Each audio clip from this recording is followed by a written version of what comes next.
मुश्किल पड़े जो राह में, भगवान ना करे कभी ऐसा समय आया, लेकिन विपत्ति आ जाए, टूट पड़े दुख का पहाड़ तुम्हारे ऊपर साहब। और याद रखना, सुख में दुनिया तुम्हारा साथी होती है, दुख में परमात्मा के अलावा कोई नहीं। हे मुश्किल पड़े जो राह में तो काम कर ले कमाई, जो साथ जा सके। भाई बहन, दुख से पहले अगर सुख में ही भगवान को भज दो तो आवश्यकता न पड़े दुख की बढ़ा देना।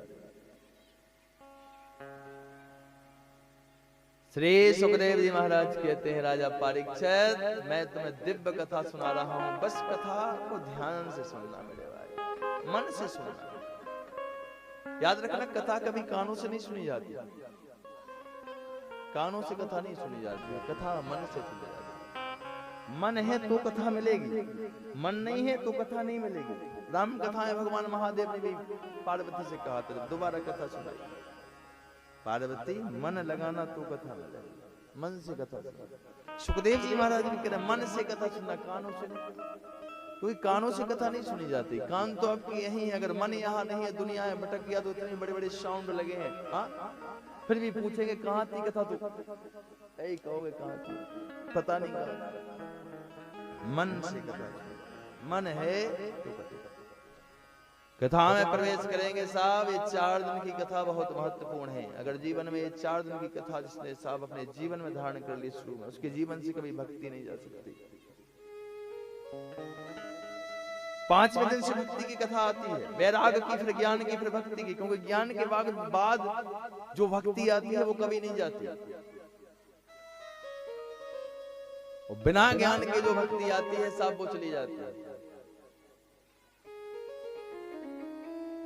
बिना ज्ञान की भक्ति देख, उदाहरण के रूप में बताऊं, नवरात्रि आ जाए, माता जी की झांकी लग जाए, आहा साहब, ऐसे ऐसे भक्ति वाले प्रकट हो जाते हैं। लाल पट्टी बांधेंगे, लाल चुनरिया डालेंगे और व्रत करेंगे साहब, नंगे पैर रहेंगे और जोर से बोलो जय माता दी, और नृत्य उठेंगे, 4 बजे उठेंगे, आरती करेंगे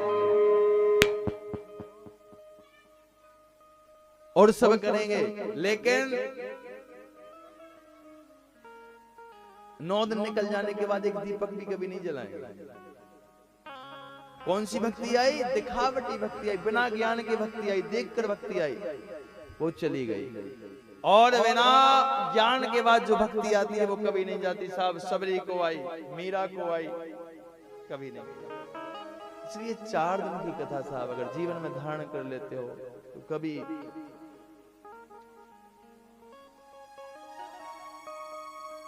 श्री सुखदेव जी महाराज राजा परीक्षित को कथा सुना रहे हैं।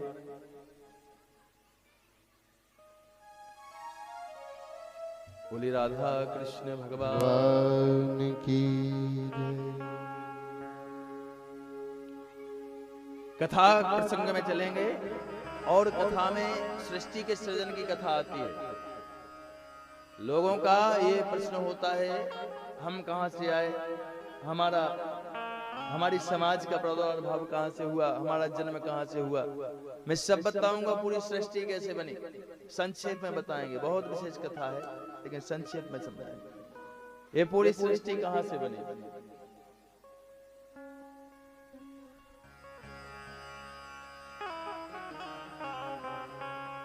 राजा परीक्षित, सृष्टि के सृजन की कथा है। सबसे पहले ध्यान से सुनना, भगवान की नाभि कमल से ब्रह्मा हुए और ब्रह्मा के अंगुष्ठे से नारद जी हुए।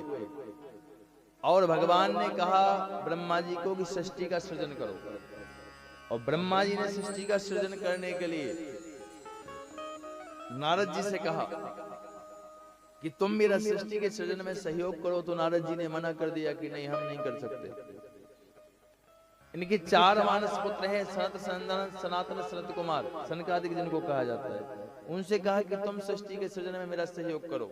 उन चारों ने भी मना कर दिया कि इस माया जाल में हमें नहीं पड़ना, ये दूर से ही अच्छा लगता है, गृहस्थ आश्रम बड़ा कठिन है साहब।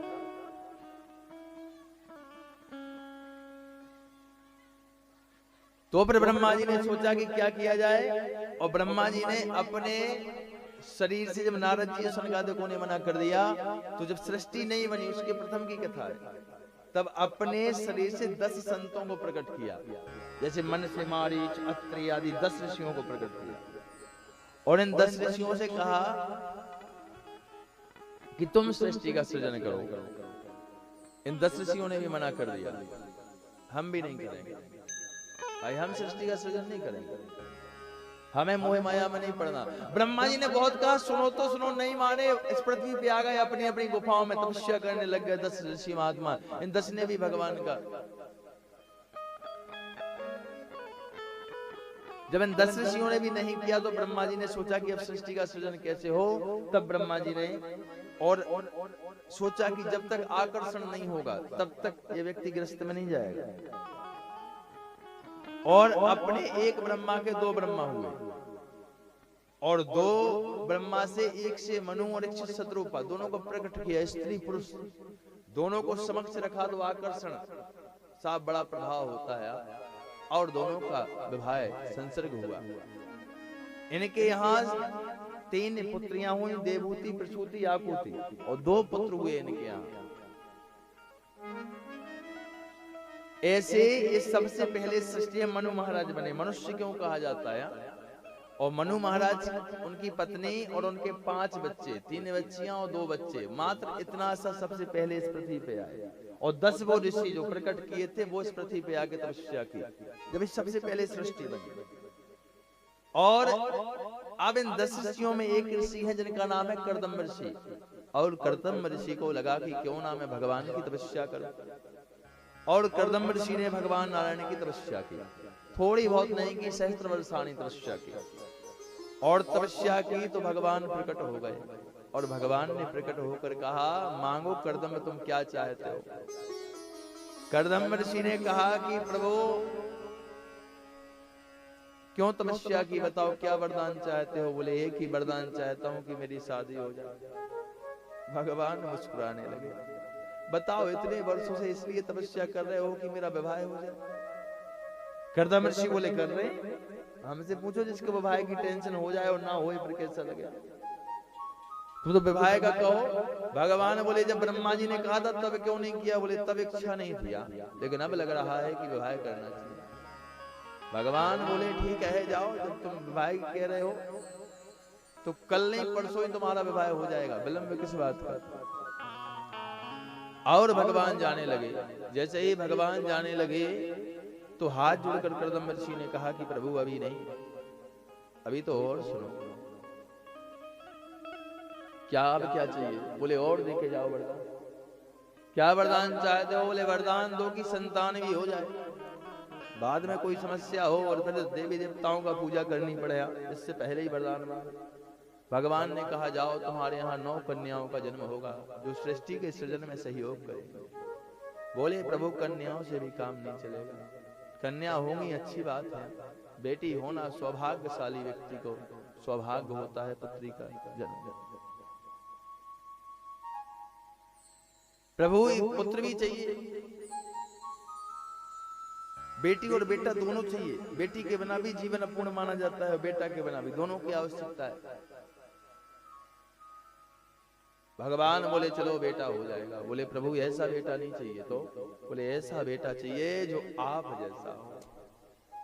भगवान बोले कर्दम मैं तुम्हारी चतुराई समझ गया भैया, मेरे जैसा कोई दुनिया में और तो है नहीं, मैं ही हूं। सो वरदान देता हूं, जाओ मैं तुम्हारे यहाँ बेटा बन के आऊंगा। और वरदान दिया भगवान ने, और यहाँ से अंतर ध्यान होकर मनु महाराज से कहा कि परसों के दिन तुम्हारे दरवाजे से कर्दम ऋषि निकलेंगे और तुम अपनी पुत्री देवहूति का विवाह उनके साथ कर देना। परसों का दिन आया, जैसे कर्दम ऋषि दिखे, मनु महाराज ने पकड़ा और देवहूति का विवाह कर दिया। देवहूति कर्दम ऋषि के साथ उनके आश्रम में चली गई। अब संत महात्मा है साहब, इनकी संगति सुखदाई भी होती है और दुखदाई भी होती है। और जैसे ही राजा परीक्षित वहां पर पहुंचे हैं और वहां पहुंचकर तपस्या में बैठ गए, और तपस्या में जैसे ही बैठे, बस बढ़िया,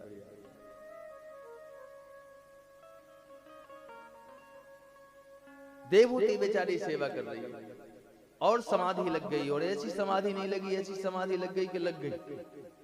बेचारी देवहूति कई वर्ष हो गए सेवा करते करते कर्दम ऋषि समाधिस्थ हो गए।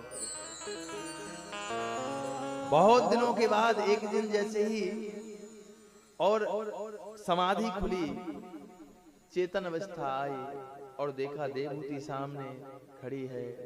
कर्दम ऋषि ने कहा, देवहूति अभी तक तुम मेरी सेवा कर रही हो? रोने लगी, स्वामी आप हो, मेरे पति हो आप, और आपके सिवा कौन है? आप जैसे रखो वैसे रहना, प्रसन्नता से रहना ही हमारा दायित्व है, कर्तव्य है। कर्दम ऋषि बोले, देवहूति मैं तुमसे प्रसन्न हूँ, वरदान मांगो, क्या चाहती हो? देवहूति ने कहा कि पत्नी क्या चाहती है? शादी उपरांत घर में बच्चे हों, खेलें तो अच्छा लगेगा। कहा चलो देवहूति, फिर एक विमान प्रकट किया है और उस विमान को प्रकट करके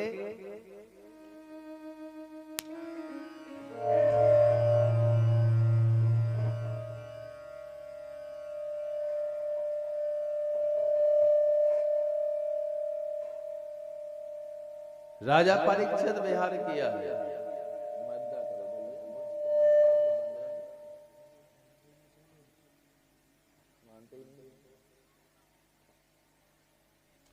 बोली राधा कृष्ण भगवान की जय। श्री शुक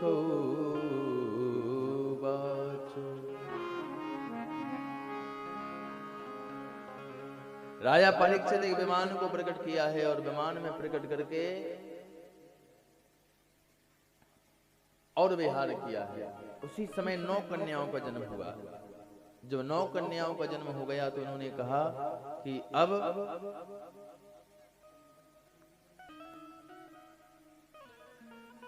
मैं तपस्या के लिए जाऊं। जो कहा तपस्या के लिए जाऊं तो मना कर दिया। कहा ऐसे कैसे जाऊं, अभी तो पुत्र, और ध्यान आया कि भगवान ने वरदान दिया था कि पुत्र होगा। तब भगवान से स्तुति की तो एक अवतार भगवान ने यहाँ लिया, कपिल भगवान का। बोलिए कपिल भगवान की जय। इसके बाद जो 9 कन्याएं हैं, राजा परीक्षित और 9 कन्याओं का विवाह किया गया।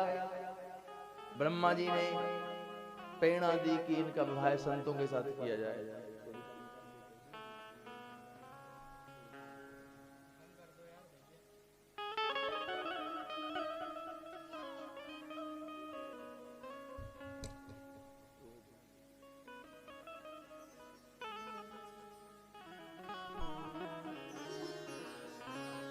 हरे राम राम राम सीता राम राम राम।